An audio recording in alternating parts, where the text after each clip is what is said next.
Hello everyone and welcome back to Beatly Tone's Beatles channel. Lovely to have you here. Thanks for joining me for this video and I hope you're all doing well. In today's video I'm going to be doing a response video.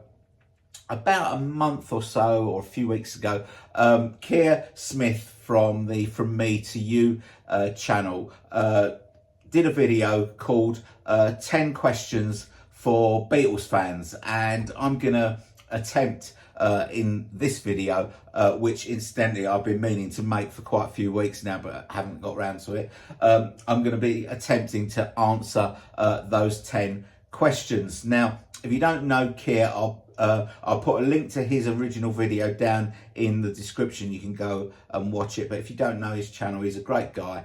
He's from the UK, he's from Nottingham in the UK, and he's got a great channel, and you know, just check him out. And if you like his channel, please subscribe to it. Talking of subscribers, I'd like to thank all the new subscribers who have subscribed to the channel recently. There's been quite a few of you. Thanks very much for subscribing. Welcome to the channel, and I hope you enjoy the content here. If you're watching this and you're not subscribed, please subscribe. Doesn't cost you anything at all, and it'd be great to have you on board, so please consider supporting the channel. That way it really does help out the channel by subscribing.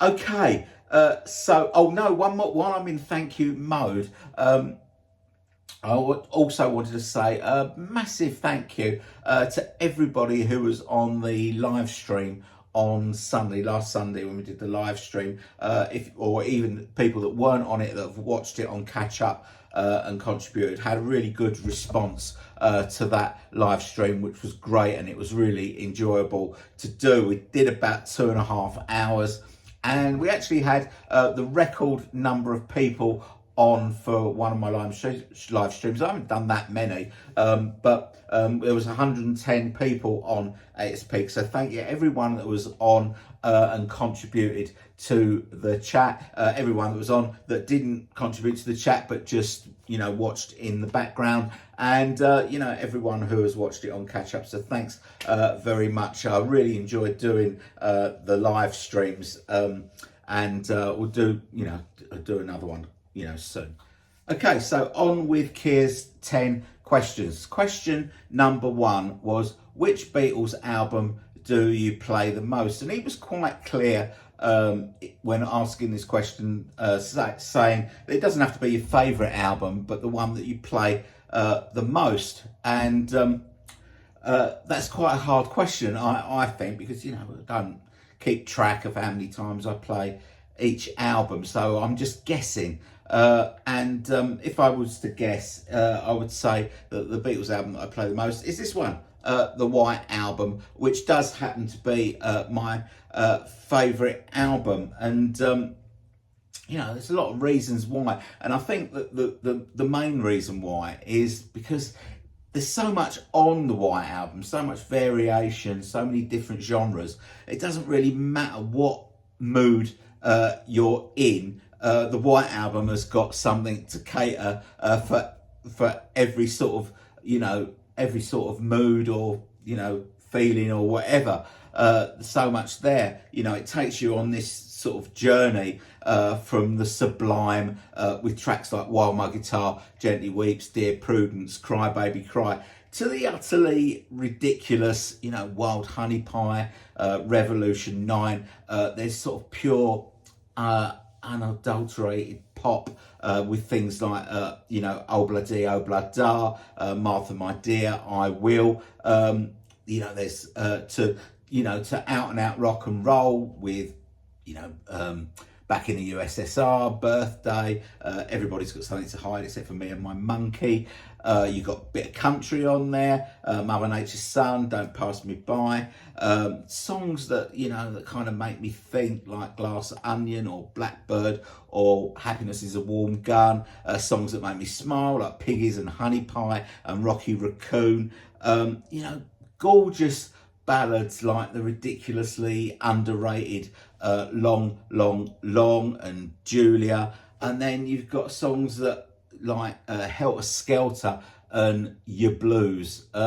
that are, that are so dirty that if they were cars sitting in your garage, they'd be only too pleased to leave you with a great big puddle of oil on the garage floor. So I think that is those are good reasons why I keep going back to the White Album. I think that if the album is just off its head, isn't it? If you were picking up the White Album for the first time and having not heard it, and you sort of looked at the track listing on the inside cover and saw things like the continuing story of Bungalow Bill, and everybody's got something to hide except for me and my monkey, or why don't we do it on the road? You do it in the road. You'd want to play it just to hear what those songs were, because the titles just sound so crazy, I suppose.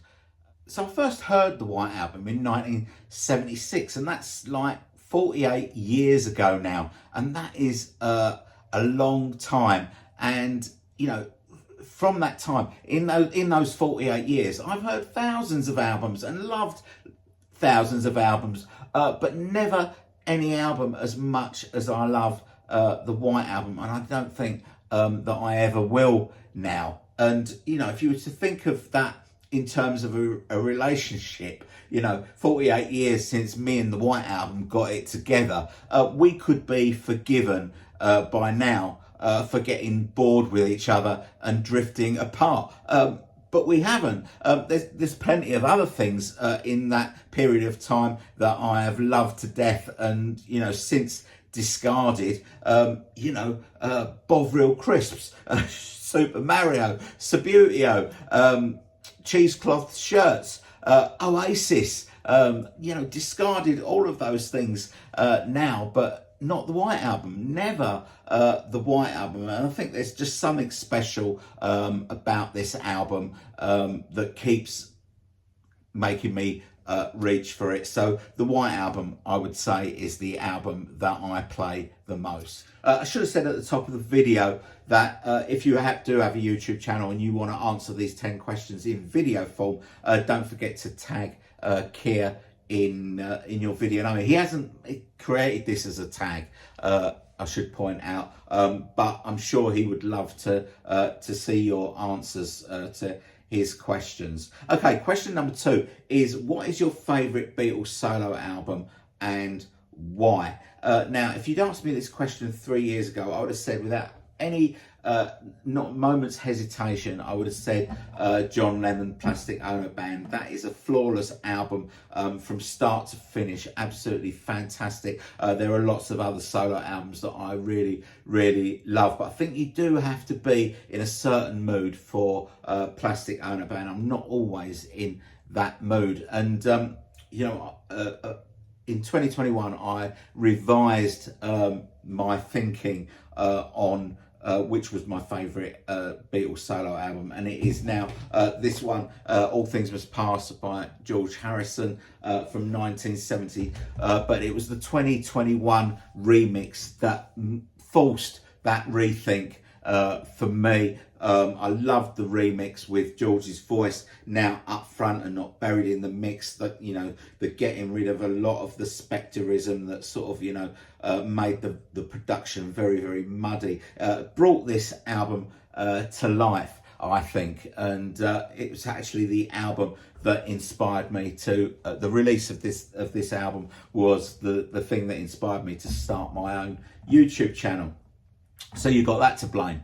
But as far as the album goes, its real strength is its songs, and that just sounds like a really obvious thing to say. Of course it is. Of course it's the songs. But what I kind of mean by that is this album is kind of like George being let out into the wild, because after so many years of frustrating of bringing songs to the Beatles for consideration for Beatles albums, some of them going back to 1966, and being told by John and Paul, no, it's not good enough, let's do one of ours. All of a sudden, he was his own boss and he could put out whatever he wanted. And he had all these songs that have built up over the years. And what must have been really frustrating is that, when we got to the end, end of the Beatles, a lot of the songs that he had, were better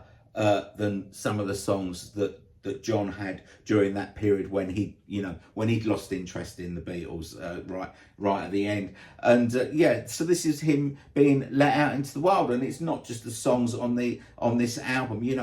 We saw, but from that box set, there was loads of other songs that didn't even make the album that he had, which sounded great. They weren't part of the 18 songs that Phil Spector chose as being the best of his material, but still really good songs. So he had so many songs, and this is this album is kind of George's little bit of freedom and being his own man. I mean, you go through the track listing on this album, and I won't read them all out, just some of my favourites, but there is, as far as I'm concerned, there is not a bad track on this album.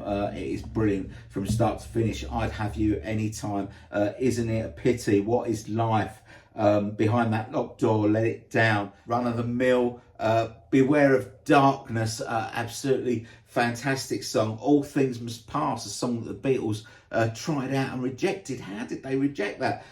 Just fantastic song, probably my favourite song on this album. Art of Dying I love, and Hear Me Lord was my favourite song for a lot of years. Absolutely love Hear Me Lord. So just not a bad song on this album. Brilliant from start to finish.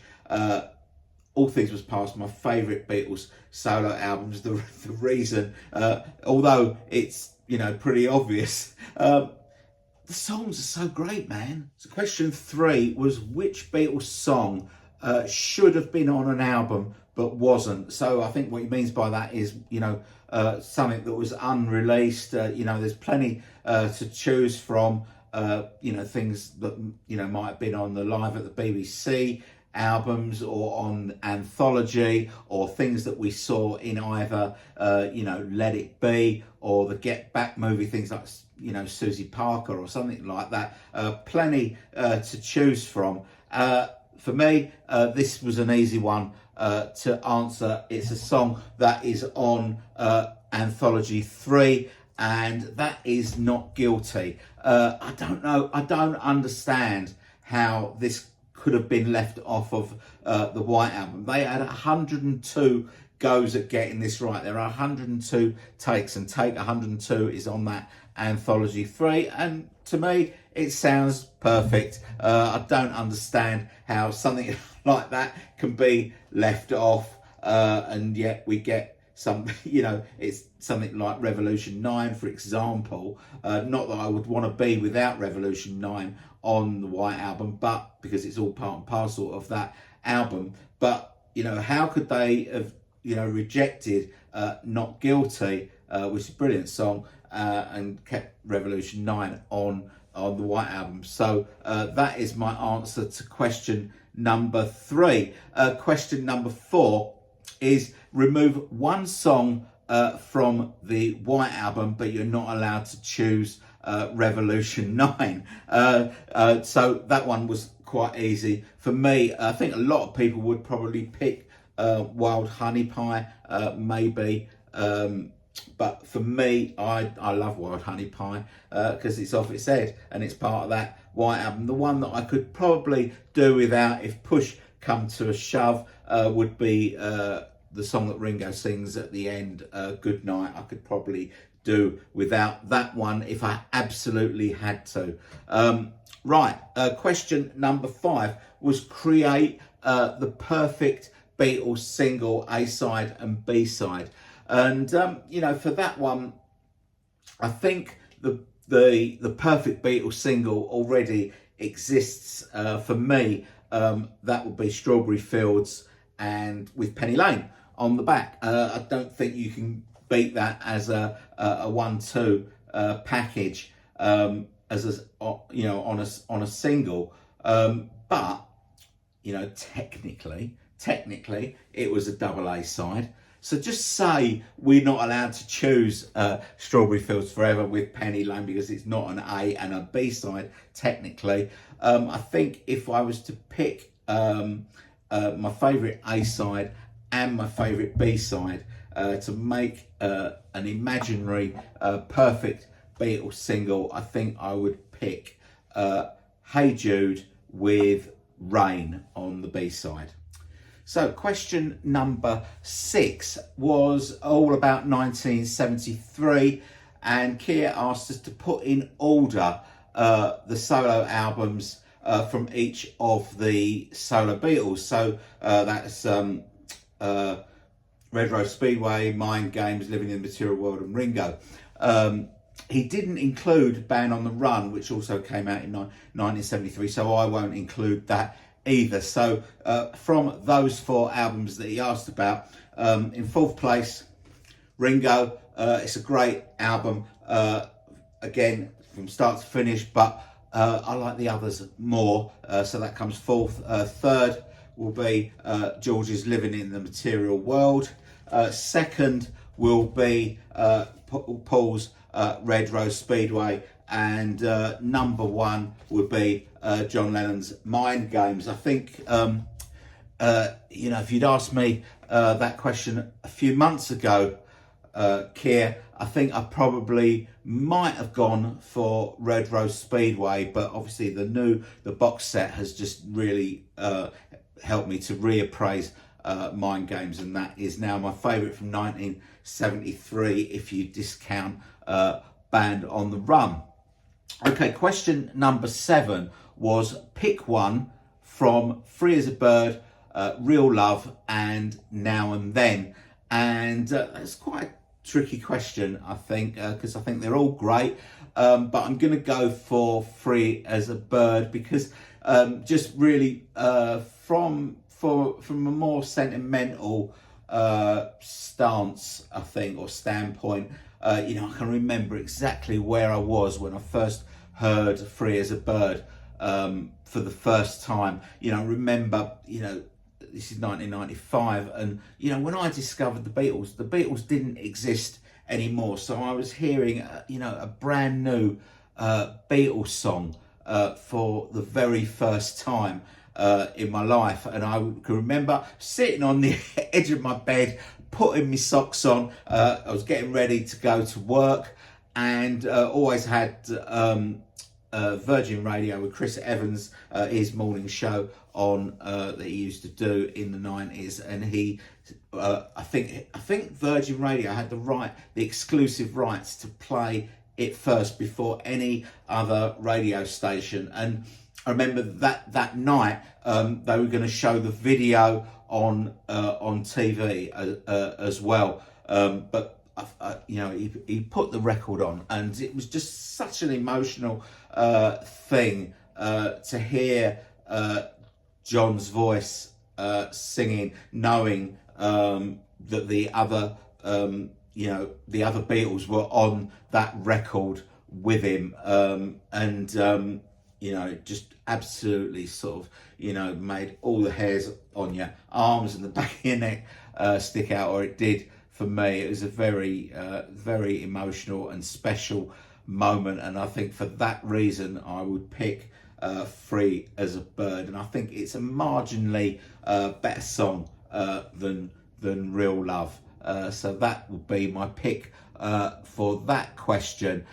Question number 8 is pick your favourite song that Ringo sings lead vocal on. I think there are 11 Beatles songs that he sings lead vocal on, and I would pick what I think is probably the obvious choice. Octopus's Garden, I think, is the best song that Ringo sings, but I do have a soft spot for Boys. I think he sings that one brilliantly.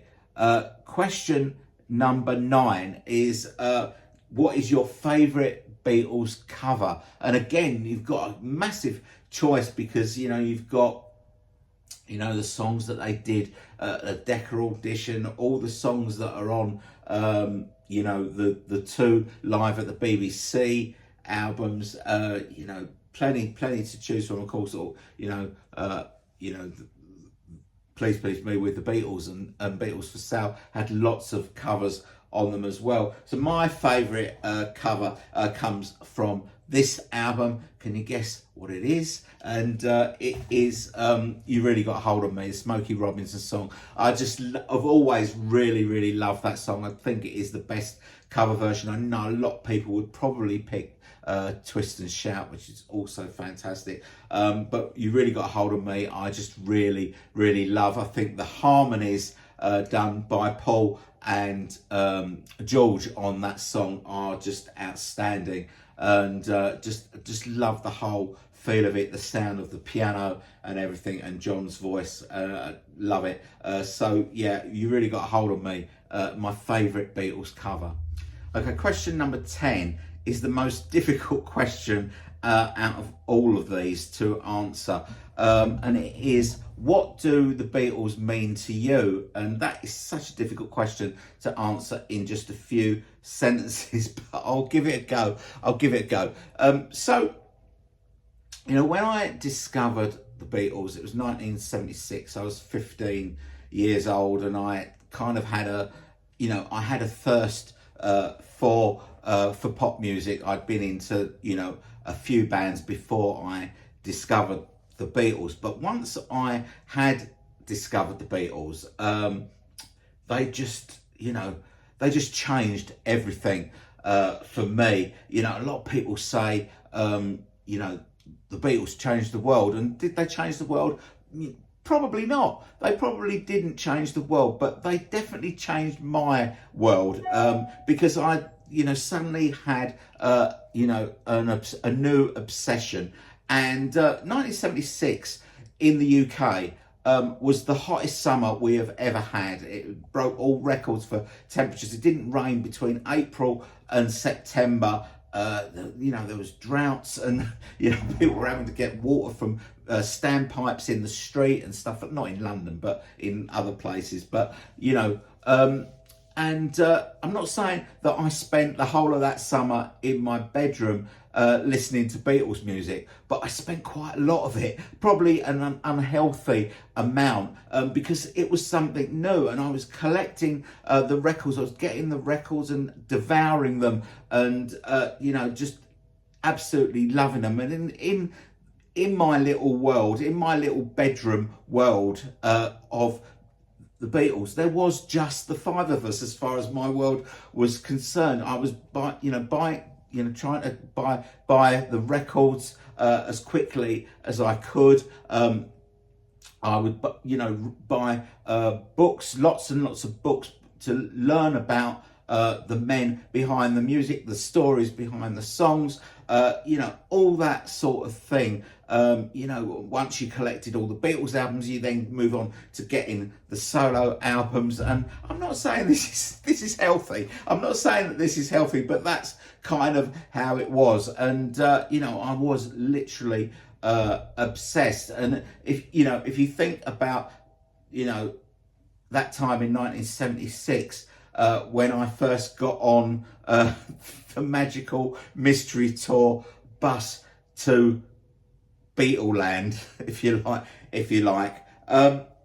It's we're now like 48 years later, and I'm still on that bus, and it's a ride that I'm finding very difficult to get off. If anything, my obsession has grown, and I'll come to that in a minute. But though that's kind of how it was, and it's this passion continues. It continues. We're still, I'm still buying Beatles records. We're getting new Beatles music now. Things that we haven't heard before, demos and outtakes, and even some new songs we've been lucky enough to get. To me, they are the greatest band that ever existed, and everyone has, not everyone, but lots of people feel the same, and know that you guys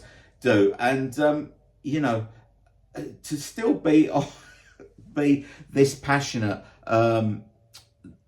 this far down the line, rather it falling away as I've got older, is not normal. But you know, I don't need to tell you that, because you guys are exactly the same. I totally understand that. And one thing that I will say is that sort of since I started my YouTube channel, I would say that my obsession has actually grown rather than faded away like it should do now that I'm a grown up. I'm